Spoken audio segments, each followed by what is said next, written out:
Good morning, everybody. Friday, November the 3rd, 2017, 10 o'clock agenda meeting. I'd like to ask everybody to please silence your phones. I'm going to ask Mr. Parish to say the prayer. I'll say the pledge. Please. I pledge allegiance to the flag of the United States of America and to the republic for which it stands, one nation, under God, indivisible, with liberty and justice for all. Now pray the Lord's Prayer. Our Father, who art in heaven, hallowed be thy name. Thy kingdom come, thy will be done, on earth as it is in heaven. Give us this day our daily bread, and forgive us our trespasses, as we forgive those who trespass against us. And lead us not into temptation, but deliver us from evil. Amen. Thank you, Mr. Parish. We'll move right into the staff report. where'd you go? We could get some in the office.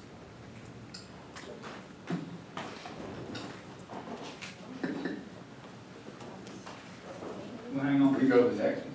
Good. We'll go ahead to the next. Okay, Ms. Emily. Good morning. The only thing I have is going to be an agenda item for this afternoon and on two road abandonment in the Hackberry area, 640 and 641. Yes, ma'am. That's all I have. Unless y'all have some questions.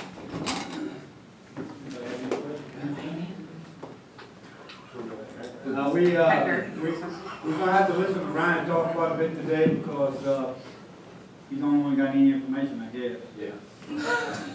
We apologize. Some of the other drawers had doctor's appointments this morning, couldn't make it. Some of them will be back this evening. Ryan? I have the tendency to affect people's hearts, and so it's not surprising that 4 of them are starting to fall by the wayside, but that's okay. Y'all made it longer than I expected.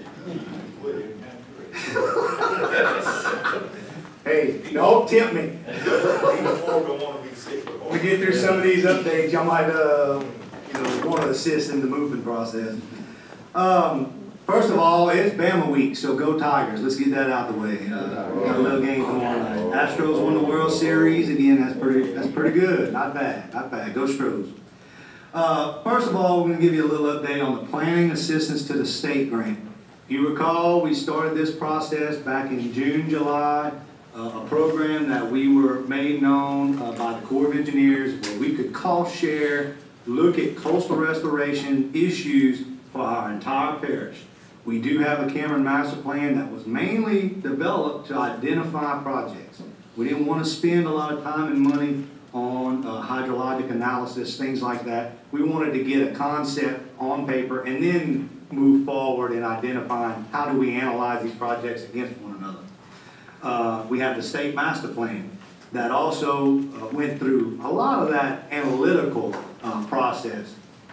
Today, we have a great update in that we had a kickoff meeting with the Corps of Engineers on October 23rd. And with the assistance of the individuals we've engaged to protect us, so to speak, the suggested goal of this plan has broadened a little bit through our discussions. It is going to be a coastal erosion master plan for this parish, for the shoreline. Which initially is going to identify and investigate what our causes are of erosion for the parish. It's a good start for us. Now, there are some opportunities that we've learned since last August's flood event. We have some historical hydrology that we have been discussing with the locals, things like opening the mouth of the old Mermentau River, putting things back to as close to normal as they were in the past, but we don't have the money to look at those things. We have the opportunity to review some of those issues through this effort. So again, we're going to look first at a parish-wide effort, identify what the issues are, and then hone in on the alternatives for construction on how to remedy those issues. Parish-wide. We're also, in this same effort, going to dwindle that down and get very specific to some more problematic areas along the Gulf, namely the developed areas that we have discussed from time to time, and you've had representatives of those areas, for instance, Rutherford Beach, Holly Beach, Long Beach, Little Florida, to name a few. So we're going to have a general discussion, a general report on the existing conditions, what's out there, and what does the Corps feel has caused some of those issues. And then we're going to go in detail on particular areas that have been problematic. Just so you know, at each milestone, at our request and the request of our assistants, the Corps will provide us an opportunity to review their work. We will not have to wait until the end to review a finished product. That's very good for us.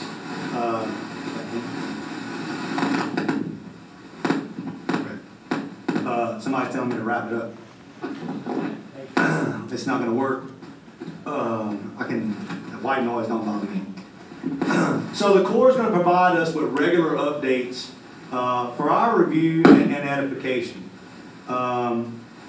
The major milestones, just to give you an idea, the erosion causes documentation is going to be provided by December 1st. That's not a long time away. Now, before I get into these timelines, which I've already provided to Ms. Sellers, I made sure that the Corps understood we will be making this information public. So the timeline, you know, I asked a question prior to the end of the meeting, are we sure that these dates are somewhat hardened? And so they understand that I'm providing these dates. So I mentioned a general document on what has caused the erosion. That's due by December the 1st. The second due date is February 9th, and that would be the alternatives and the screening development. So looking at what projects would work in those areas, that would be due by February 9th. Funding source. They're going to give us a plan that identifies the available funding sources, if applicable, to get some of these things done. That's going to be due February 23rd. So again, that's not that far off. I mean, if this holds true, we're not that far off. The complete draft of the plan would be due by March 2nd. And our comments and review of the Corps' document of their finalized plan would be provided by April 30th. So we have a pretty good timeline here to get some things in writing that will assist us in moving some projects forward, or at least have them identified to be submitted for funding sources, both state money, federal money, and anything that we can find to submit as well. So I thought that that was a very good update and a discussion that we've had with the Corps. We are very clear on who is handling what, and I think that we are in a good position to have a document that will be reviewed by some experts on our behalf to ensure that we get the deliverable that we need out of it. Any questions on the planning assistance to the states? No, I just want to ask you, Brian, on the article that was posted in the American Press the other day about the loss of funds to CPRA, well, how's that going to affect us? So the article was written on the Gulf of Mexico Energy Securities Act, GOMESA. We've talked about GOMESA in the past. It's one of those major funding sources that will come online this federal fiscal year. So federal fiscal year is October 1 to September 30th. Okay, a lot of ex-feds and all that. So at some point in time, we anticipated getting a check between April and September of 18. We were anticipating a check between 1.5 to 2.2 million annually. This is divvied up according to leases in deep water. And there's a formula that is convoluted, and I know that's a shocker, but generally it's based off of your population, the amount of shoreline you have, and the distance of your parish to these platforms, to these leases, to the leases. The issue that was provided to the CPRA, addressed in the CPRA's meeting, that they're still trying to look at with the federal individuals, which we've had a discussion with BOEM, Bureau of Energy, Ocean and Energy Management. Yeah, acronyms getting there. We tried to better understand that formula, and I think what happened is that the anticipated lease payments have gone down, which I don't think surprises a lot of us.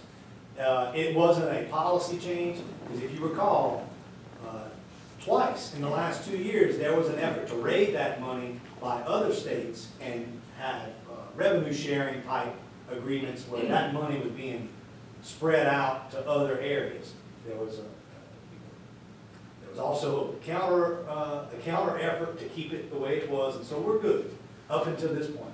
So it wasn't a policy issue, what we're being told by the CPRA. It was a fiscal issue with the leases themselves.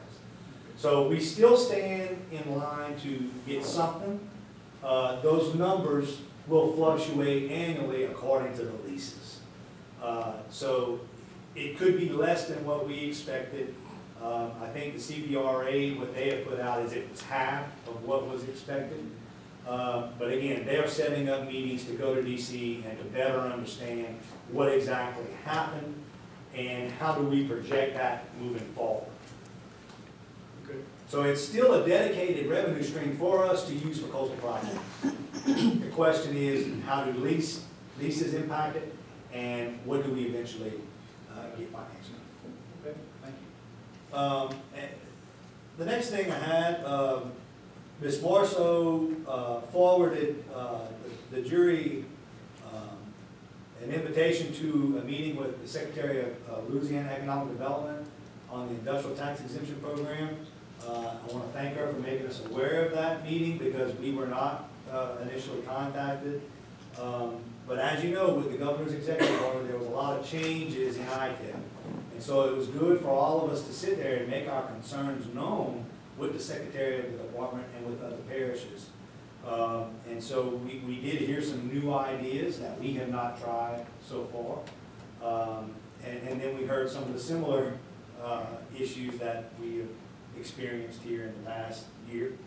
And so we most certainly want to thank Ms. Morso for keeping us up to date on the happenings with ITEP.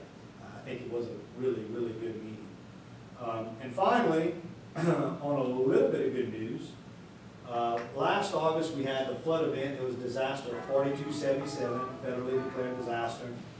We received a letter today addressed to Mr. Fountain from the governor's office, and Cameron Parish has been allocated $582,000 in hazard mitigation funds to address some issues relative to our August flood event. And so that will be a 75-25 match. So Darrell can do the math on what we would be required to spend as part of that 25% match. Katie, you're pertaining to 2016. Yeah, but she don't think on it. She's got a science liaison or something. She clocked out. So whatever 25% of 583 is what we would be required to spend to get that state money.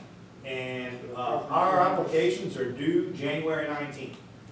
We just received this today, so what I'd like to do is for the staff to sit down and get some of your ideas, work on some of the existing projects that maybe have been floated out there, and then have this on the agenda for discussion in December. That way we're not wasting a lot of time putting these applications together. The applications are due to go set January 19th. This money spent. This money can be spent on the same thing as Rita and Ike. You're looking at property acquisition, elevation of structures, mitigation reconstruction, flood reduction projects, retrofit of existing buildings, safe room construction, and infrastructure retrofit. A lot of different things that have to be tied to the disaster, but it's pretty general criteria to qualify. And it is an allocation directly to the parish. So with this same type of funding, we did the shutters, we did retrofit some of the parish buildings, we elevated 36 residence homes, We constructed the Big Burn Spillway water control structure with the same type of funding, but for Rita. So it's the same program. Exact same project. For Rita, it was the elevation of Parish homes, the Big Burn Spillway project, the storm shutters on public facilities, and there's one more that I missed. That was on the flood, for the flood event, so there was no more. That was for Rita. No. That was for Rita H&D. But not roads, there was, can't think of a Would road roads project. qualify? That's the most thing that's got affected on our court, what? Now, for 4277, we had PWs that made improvements to the roads that were damaged.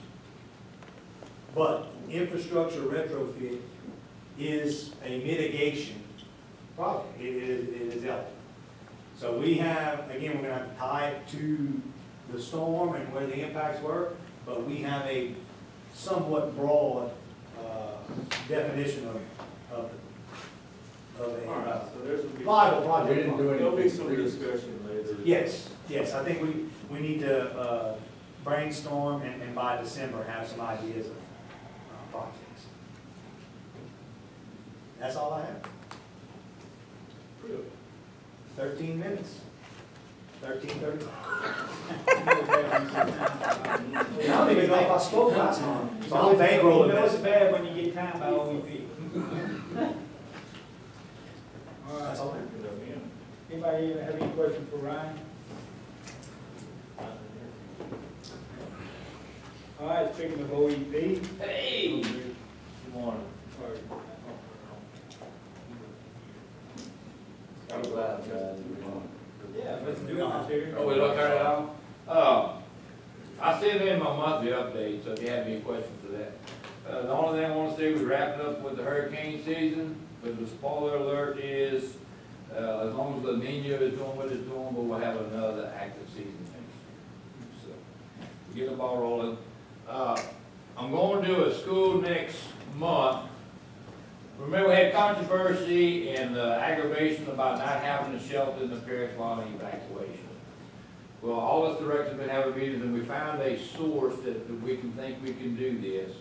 It's called a faith-based shelter, which any church could provide a shelter, and it will qualify support from the Red Cross. That way, it eliminates a liability from the parish and the state. You know, there was a big controversy with the last home about a shelter, because nobody would fund it or support it. So it wasn't just Cameron Parish, other parishes had the same issue, you know, and we found a way that we could make it happen. So now we'll learn how to create and start and give the support that they need. That's going to be another tool in the toolbox. All right, that's all. 35 seconds. That's something going on here. Pretty sure it was in a row. But in this 35 seconds, he already promised you an active hurricane season next year when we haven't even finished this already. Yeah, it's about. It was, we still not out for the 10th of the law. Anybody have any questions for Mr. Danny? Winter's going. All right. We'll move on to Ms. Claire. I'll be even more brief than my colleagues. I don't have any report unless you guys have any questions for me. Show off.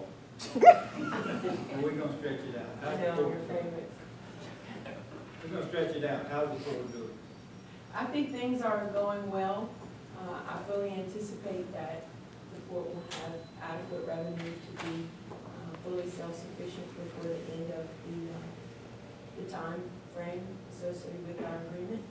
And we know that there are lots of folks from our parish, I don't have a number, I wish I did for you, that are being hired as operators at facilities in the parish that, you know, we had anticipated that happening. It's actually happening now. So, no bad news. That's some of the best news we've had so far. That's some good news. That was really good news. Yeah, if you need a voucher, then we can vouch for us. Tony, you gonna vouch? Oh, yeah, I'll vouch for that. Anybody have any If Timmy's questions? happy, things are good. Good. Any questions? All right, we will move on to The only thing I have to let y'all know is we closed on 2 more adjudicated properties last month. And the state is pushing to close the 525 program by the end of December. So as soon as I finish up the one house in it, y'all be getting some closing documents to close that out. That's it. And I know you don't want to hear this, but is there any opportunity for future? Not unless another disaster hits. Okay. We don't want No. No, we don't mean. No. And that's what I tell people when they say, oh, no more money. I said, no, we don't want another hurricane. Thank you. Thank you, Mary. You're welcome. Any questions for Mary? Permitting. All I do is give y'all an update on the public boat launch we was working on in the Green Lake area. An application was submitted to DNR, went to the court, coastal zone. We've already did one site visit with DNR. The wetland impacts, they were pretty good, and nothing to do with wetlands. I got a new letter this morning, want to worry about drainage, affected areas around there. So we'll do something for that. The Corps is going to set up a field investigation also, to check for wetland impacts. But so far it's been pretty good. Kind of rolling along, it's on public notice, so we got that kind of rolling. maybe we need to get with Road and Bridge and design a drainage, is that what they're talking about? Yeah, that's one drainage ditch in there. We're probably gonna have to reroute it just a little bit and leave it on our property and bring it back to the coast. Yeah. So they're kind of worried about that, but we'll look at it and send them a Well, report. when you're out there on that property, there's some poor drainage design that was done haphazardly, you know, and it needs to be fixed, new drainage design for it, I think, for surface water. We're gonna get them questions asked, you know, during the process of the permit. Everybody's having some questions, so we'll address them as best we can without having to go to another source to get them answered, so. Good deal. That's it. Next month, I'll give you all a report on the number of permits that we did for the past year. Any questions from Tom? Well, I'd like to thank, all the whole staff, because they've done a great job, in the past month, with that project going on. And Ms. Emily, thank you very much for the job the Road and Bridge has been doing, as far as, cleaning ditches, and I know you set a certain crew out there, and they're doing a really good job. We appreciate that. The structure they completed in Hackberry looks really nice, and it's working really well. Look at it again. It worked really well. Thank you very much. Sheriff, you got something you need to say? No, I'm just here in case somebody needs something. I'm good. I need a lot. I mean, 26 minutes, really? We gotta still understand. We're working, that's how it's gonna be in January. We gotta together. Maybe if I roll it down, I can see that. Okay, Kevin, annual report, I'm sorry, I didn't roll it down. We should have plenty of time, right? Yes, sir. Yes, sir. Well, we appreciate you giving us a few minutes of your time. I don't know if it's working or not. No, they turned it off. All right, well, in your packet is a copy of our annual report that we feel obliged to bring back to you every year because of our partnership that we have, our cooperative agreement, and the work that we do in the parish with you all and your staff. And we really appreciate the staff that you put together. They're great to work with. You can buy me lunch later, man. Anyway, well, I'm just gonna highlight a few of the things that we work on. We get tons of phone calls every day from everything from I got spots on my oranges to I'm catching these fish with dots on their back or just all kinds of things. But we're in this report, we just highlighted a few of the big projects that we worked on. And in some cases, we are the link for this parish to the flagship university at LSU and the research community there. And I'm going to talk a little bit about those, but I'm going to let Bradley tell you a little bit about county agent work that he's doing and 4-H work as well. Brittany Berg is not here with us today. She's up at Freeport State Fair with some exhibitors. Bradley? Yeah, one day we're gonna get Brittany to come here and talk in front of y'all, but, Sure you are. we switch out every year. I go first split, she goes second split, and then we switch out. But this year it didn't work out. I was supposed to go this week, and she was supposed to go last week, but they had Fall Fest last week in Grand Lake. We got a lot of stuff going on this fall. Just to touch base on some things that took place over the summer. Of course, I know the big senior event we got is 4-H University, short courses they call them in the past. This year we only brought 18 kids. However, 12 of those 18 were able to walk on stage. We should have been 17 out of 18. We had a couple of teams that were just outside the money. So, but we had a really, really good summer. Kids took a trip to Dallas with junior leaders as their rewards trip. That was a good time. We brought, I think around 20, if I remember right, about 20 kids got to participate on that. They do a lot of service projects during the year. This year's focus is with senior citizens. They're going to do a lot with Council on Aging. Ms. Dinah Landry is actually supposed to come talk at our next junior leader meeting, so they're getting involved on with that. We are still the highest in state in retaining membership. Our average membership is around 4.08 years.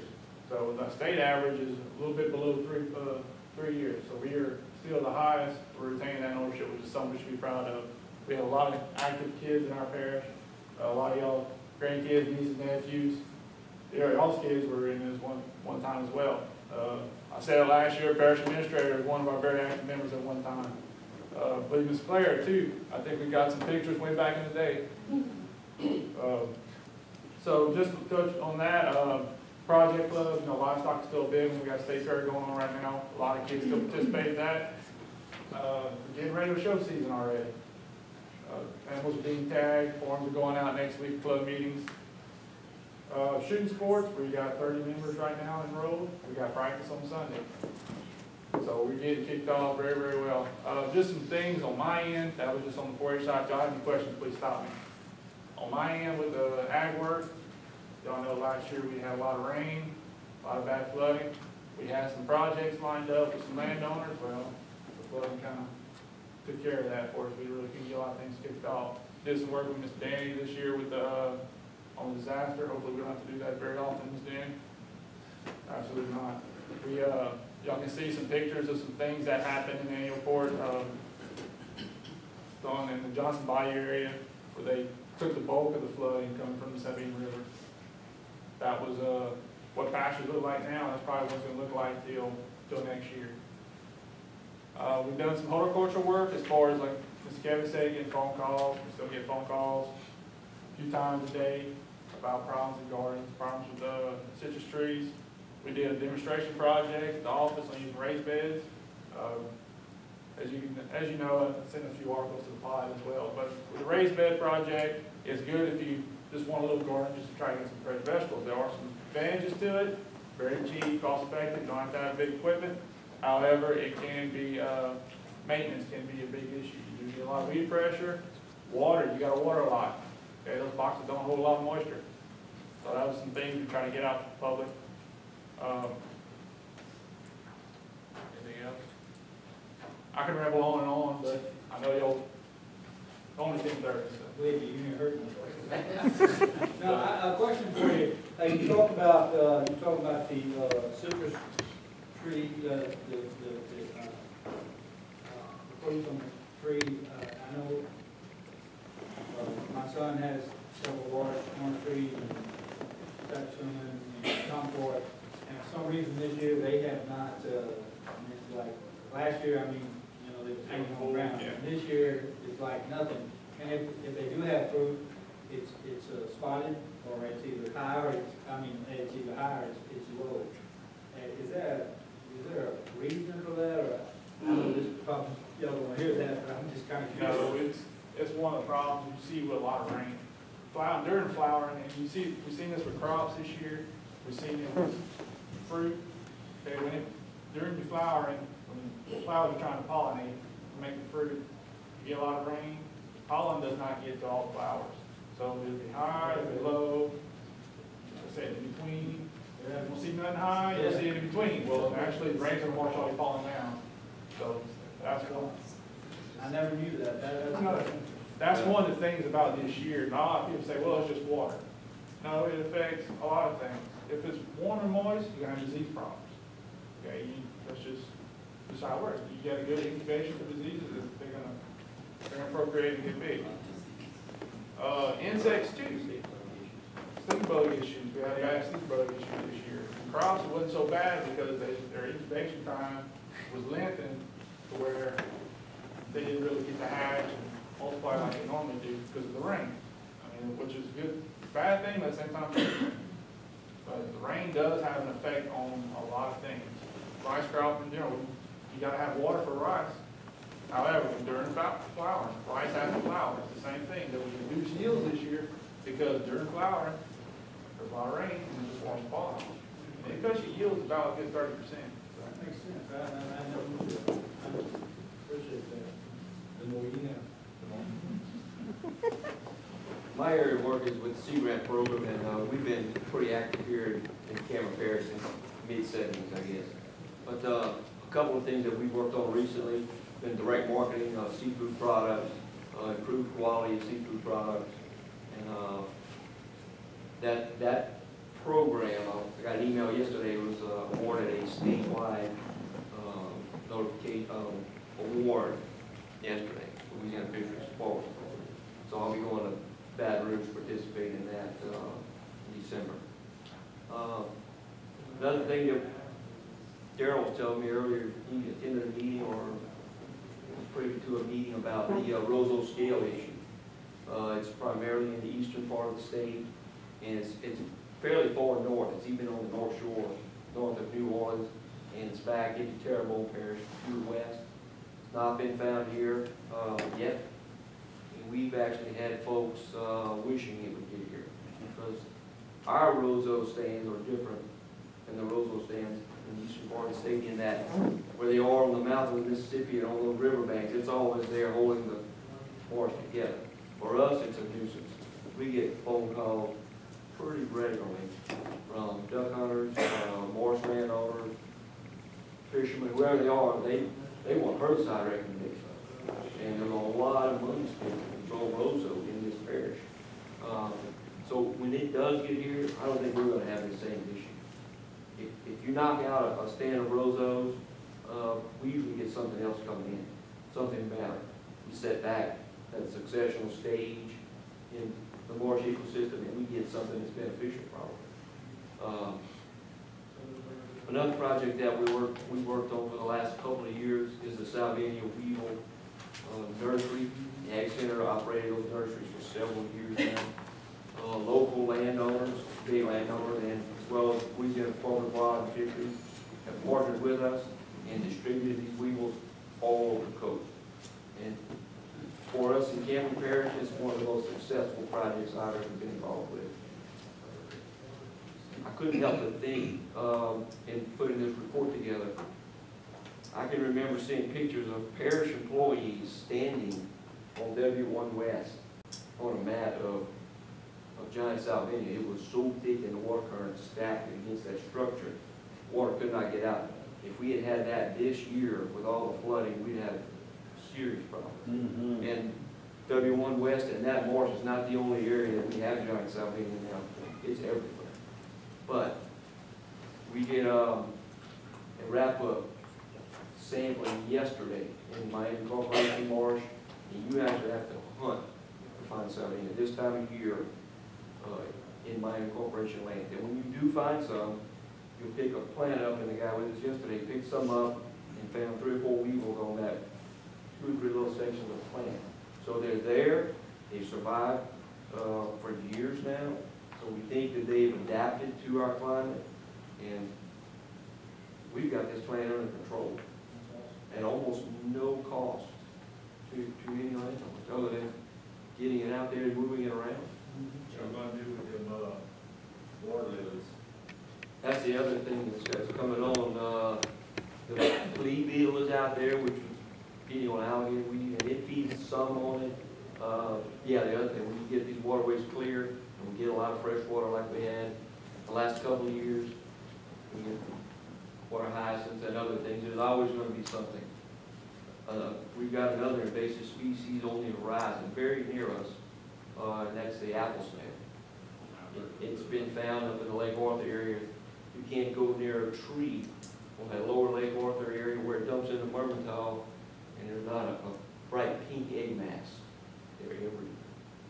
I've been up into the Lake Desert area and Lake Latanya north of there.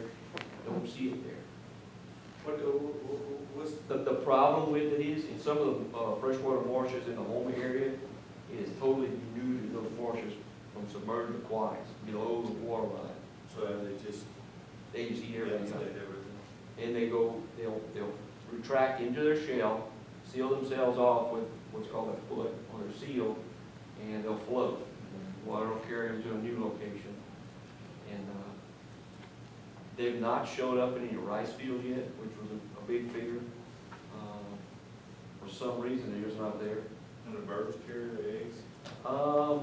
The eggs have some kind of a toxin on them. And they're laid up out of the water. They'll climb up a tree or a stump or whatever, out of the water, lay that egg mass. It's about the size of your finger, bright and pink, you can't miss it. And then when they hatch, they'll fall back into the water. So while they're being laid, birds aren't going to eat them because they're toxic. Fish aren't going to eat them because they can't get to them.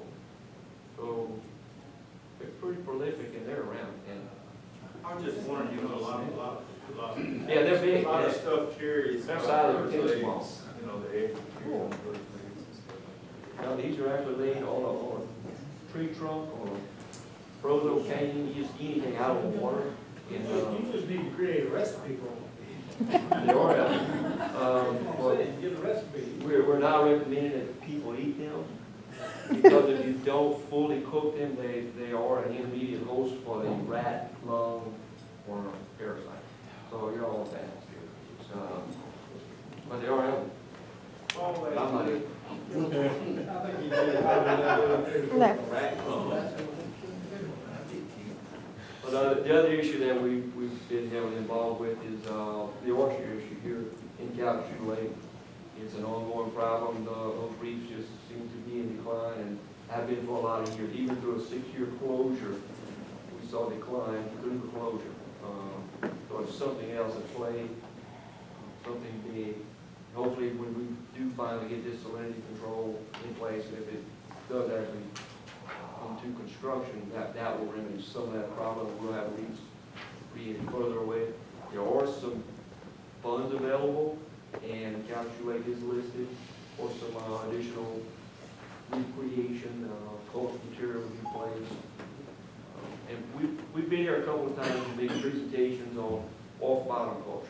And I've actually had a couple of phone calls with folks interested in doing that here. There are 2 companies that are operating now in Grand Isle. They hatch these oysters out, grow them in cages off bottom or in a floating top cage, and they go to market in 8 months from the time that they're just microscopic. They grow really fast because they're up in that water column where all the algae is. They feed heavily, and they grow really fast. And You have some pictures of that? yes, there's pictures of those cages. I didn't read through that. And yeah, once a week, the owner of those things goes out and flips them over, let them sun dry, get biofouling off the cage, have the oysters. And when they bring them to market, every one of them is perfect. That's the same thing they do in the north, right? Yeah, they do a lot of that up on the northeast coast and northwest as well. There's no season on it either. And there's no season. Well, there are a couple of companies in Grand Isle and some in Dauphin Island, Alabama, and it's going to happen, I think. Eventually, it's just going to take the right person that's interested. Presentation to a local fisherman here didn't go over real well, but they're not of that mindset. I mean, they're fishermen. They're not aquaculture or farmers. Someone is going to do it. It's a little niche market, and it brings premium prices. The ones being sold in Lake Charles are being purchased for 80 to 85 cents a piece. Oh, wow. So they bring a premium. Anybody have any questions, or if you review this annual report later and have questions or comments for us, send them to us, recommendations for things we need to be working on. And again, we appreciate all your support and your staff support as well. Thank y'all for the report. Thank you. Thank you. Thank y'all. I actually learned something.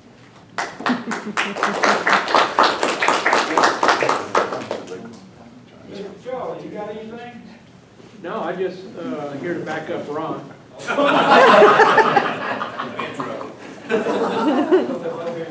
Yeah, there you go. I got something, during Harvey, like you were talking about, we did have some major flooding in the Johnson Bayou area. And it seems to be staying with them, can't get rid of them. And the whole town's talking about the roads. So one of the things I'm gonna be talking about here in the near future is we need to get those roads raised. It's gonna take a lot of money, and we're gonna look at some options, but we're gonna have to do something really quick, because, most of the people live on those three main, roads, and without being able to drive through it, we're not gonna be able to do it. So we do wanna look at it real soon. Anybody have anything? Nobody? If there's nothing else, we're gonna adjourn. Review the agenda. They've been doing that for the whole 13. Well, You got anything?